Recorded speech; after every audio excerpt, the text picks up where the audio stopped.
Welcome to the ride, y'all. Gavin Reshaw presents Katrina Isaac, not seniors if I'm not heard. I'd like to take this opportunity and thank all those that have left their comments on any of the videos and people that have viewed it, and also those that have bought it. I've had family, friends tell me that they can't wait for the next one. I'd have to see about that. My father told me one of his friends said his wife kept reading it, and she said she can't put it down. It's that good. So I'm thankful for that. Um, I'd also like to say, thank you all for the comments. Though I know that I haven't seen anyone leave any comments on my stand-up videos, so I think I know where that stands. Anyway. That might be the only joke told today, so I got it out the way. I told you in the last video, anyway, I wanted to do something about FEMA. I wanted to talk about the Federal Emergency Management Agency, if you call it that much. Let's face it, it didn't do that on August 29, 2005, but I was going through, on the last video I talked to you about how I spoke with Dick Gregory, and we discussed that FEMA was not as dumb as people as it's made out to be on television, that it was just this incompetent ball of nitwits that were not doing their job. I have questions about that, and I don't believe that that was just people not doing their jobs. I think they were doing their jobs, but their job was not to provide emergency preparedness or emergency services to the people of New Orleans or through the Gulf Coast for that matter. Let me go through this and tell you all, because this is what Dick Gregory and I talked about,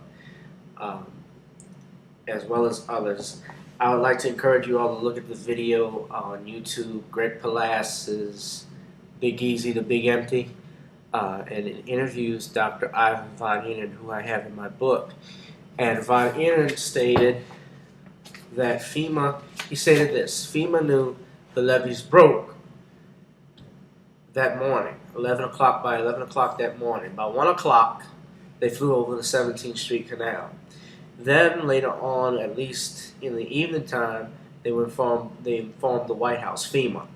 But that information was never passed to the state or the local authorities. In fact, the only way that they found out about it, according to Von Ihnen, was through CNN. Now, here's the thing with Dr. Ivan Von Ihnen. He's a hurricane expert. He's been on television talking about how the levees are not even sure up to date, that they're not adequately built and adequately prepared for the next hurricane season. Well, Dr. Von Ihnen was fired back in 2009 after he revealed this information to Mr. Greg Palace. And what we found out is that,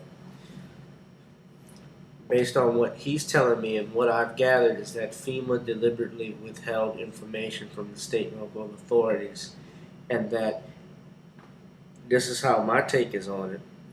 I believe, based on what I'm seeing, that FEMA is working as a separate branch of government. I've uncovered a lot of facts on this. Just to give you a little history about FEMA. FEMA was created under Executive Order 12148, which was signed into action by President Jimmy Carter in 1979. And this order gave the Federal Emergency